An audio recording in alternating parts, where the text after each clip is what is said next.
Udah record nih. Baik, Assalamualaikum warahmatullahi wabarakatuh. Perkenalkan, kami dari kelompok 9 Aquaculture B akan mempresentasikan materi patogen pada aquaculture. Sebelumnya izin memperkenalkan diri terlebih dahulu. Saya Sabita Feriski Sabrina dengan NIM L1B025088 dengan rekan-rekan saya. Saya Indija Sakuntala dengan NIM 87. Saya Fahri Ahmad dengan NIM 84. Baik, kami langsung saja masuk ke materinya.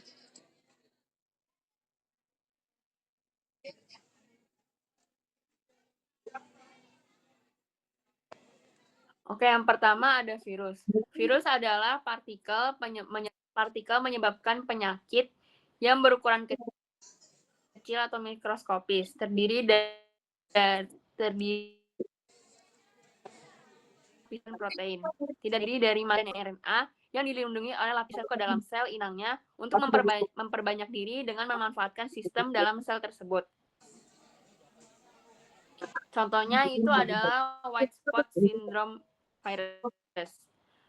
White spot syndrome virus itu adalah salah satu patogen virus yang menyerang udang dan mengancam sistem kekebalan tubuh sehingga menyebabkan tingkat kematian yang tinggi dan kerugian ekonomi yang besar bagi industri budidaya udang global. Virus ini dikenal sebagai salah satu patogen paling ganas pada udang dan di bidang aquaculture. WSSV banyak ditemukan di tambak udang di seluruh dunia dan masih menjadi ancaman bagi para pembudidaya. Virus ini dapat bertahan lama di sedimen dan lingkungan tambak selama lebih dari 20 bulan setelah wabah terjadi. DNA WSSV dapat terdeteksi di air hanya dalam waktu 6 jam setelah munculnya penyakit pada udang dan jumlah virus yang dilepaskan akan terus meningkat hingga inangnya mati.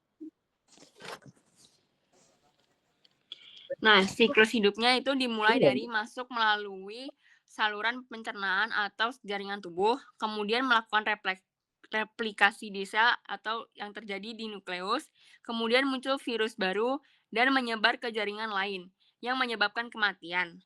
Gejala klinisnya itu pertama bintik putih pada kepala, kaki, dan ekor. Terus ada perubahan warna tubuh dan benangnya tidak normal.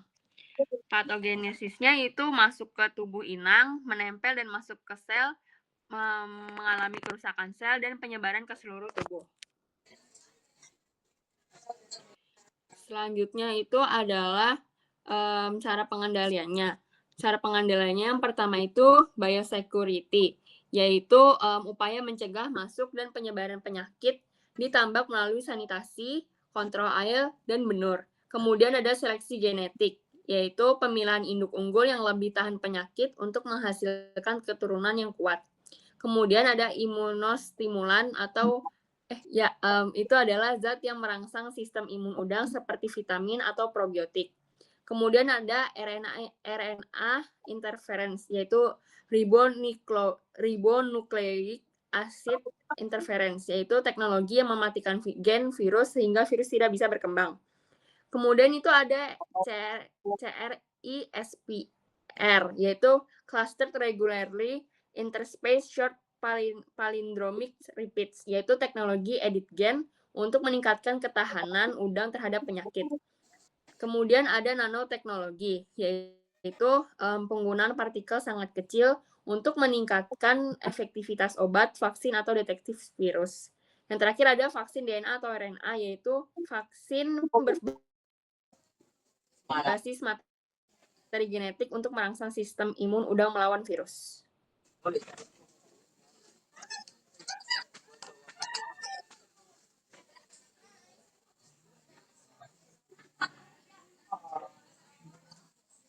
Selanjutnya, Nah, di sini mungkin ada parasit. Jadi parasit itu merupakan organisme yang hidup di dalam organisme lain atau juga bisa disebut inang atau host, yang dimana memperoleh nutrisinya dengan merugikan inangnya. Contoh dari parasit ini ada 3, yaitu ada Ictinopithyrus multifilus, yang kedua itu ada Gyrodactylus sp, dan yang terakhir ada jamur air atau Saprolecthniosis. Oke, jadi di sini ada Ichthyophilus multifilus. Jadi Ichthyophilus multifilus ini merupakan protozoa yang bersilang yang menyebabkan penyakit white spot atau bintik putih pada ikan air tawar. Parasit ini termasuk salah satu patogen umum dalam budidaya ikan karena penyebaran yang sangat begitu cepat. Selanjutnya di sini ada morfologi dari ICH. Jadi morfologinya itu yang pertama itu berbentuk bulat hingga oval, ukuran relatif besar 0,5 hingga 1 mm, bisa terlihat kasat mata seperti bintik putih. Yang selanjutnya itu seluruh tubuhnya ditutupi sila atau alat gerak, memiliki inti berbentuk tapal kuda, dan yang terakhir itu memiliki vakuola kontraktif untuk osmoregulasi. Oke, next.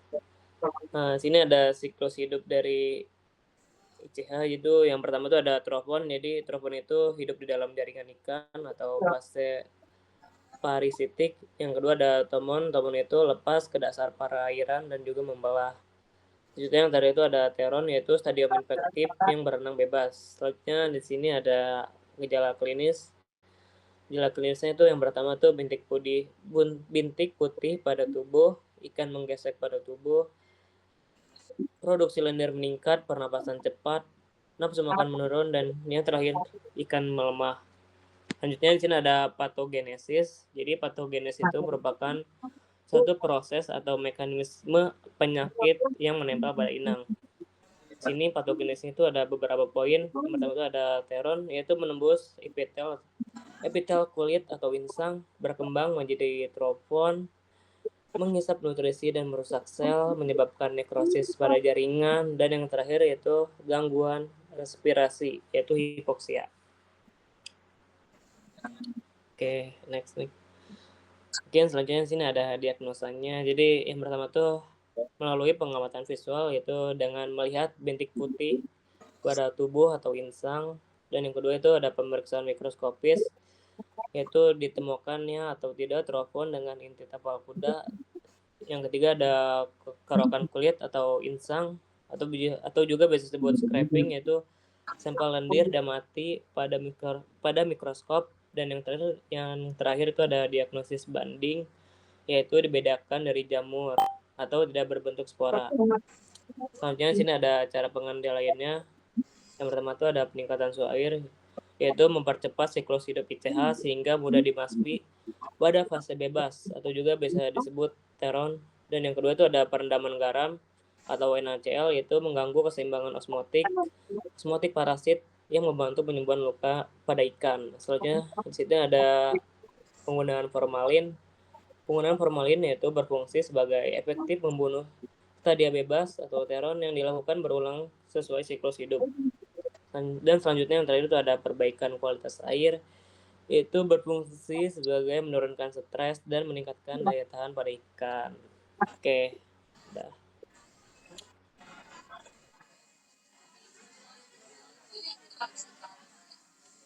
Baik, masuk ke materi yang terakhir yaitu bakteri. Bakteri adalah sebuah mikroorganisme prokariotik yang memiliki struktur sel sederhana tanpa inti sejati dan mampu hidup di berbagai lingkungan. Organisme ini merupakan bentuk kehidupan mikroba yang paling umum dengan peran yang beragam. Contoh dari bakteri itu ada Pseudomonas spp dan Streptococcus inae.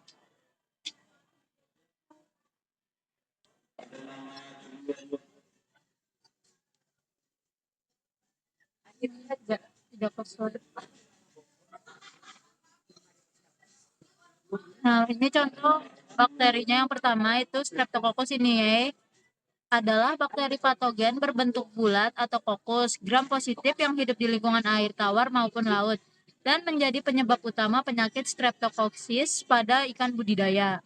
Bakteri ini mampu menyebabkan infeksi yang serius dengan tingkat kematian tinggi pada ikan, serta dapat menular ke manusia atau zoonosis, sehingga menjadi ancaman penting dalam bidang perikanan dan kesehatan.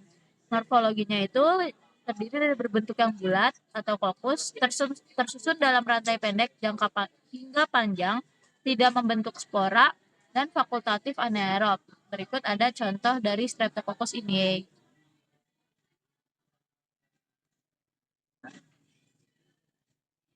Siklus hidupnya yaitu reservoir lingkungan, yaitu bertahan dalam jaringan ikan yang terinfeksi, kemudian ada masuk ke inang atau ikan, sebagai penetrasi melalui luka kulit, insang, atau saluran pencernaan. Kemudian ada infeksi sistemik atau septisemia dengan menyebarkan bakteri melalui darah ke organ vital seperti otak, hati, atau kulit.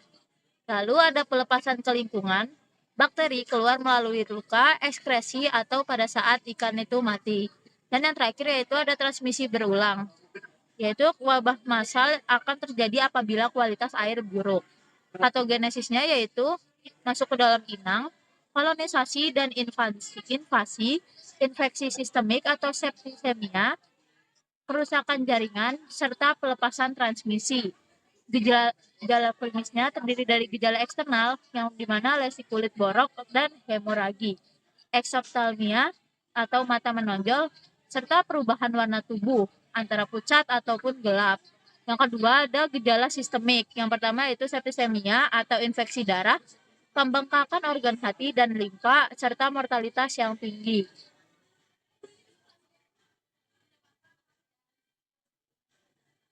Diagnosa pada Streptococcus ini ada yang pertama ada metode konvensional dengan kultur bakteri dan pewarnaan gram.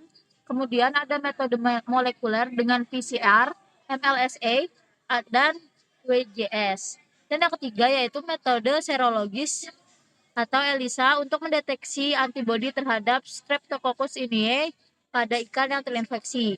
Cara pengendaliannya yaitu dengan biosecurity untuk menjaga kualitas air serta mengurangi kepadatan ikan untuk menekan transmisi. Yang kedua, ada vaksinasi dengan cara memberikan cross protection terhadap berbagai strain. Dan yang terakhir ada probiotik dan imunostimulan dengan penambahan probiotik untuk meningkatkan imunitas ikan.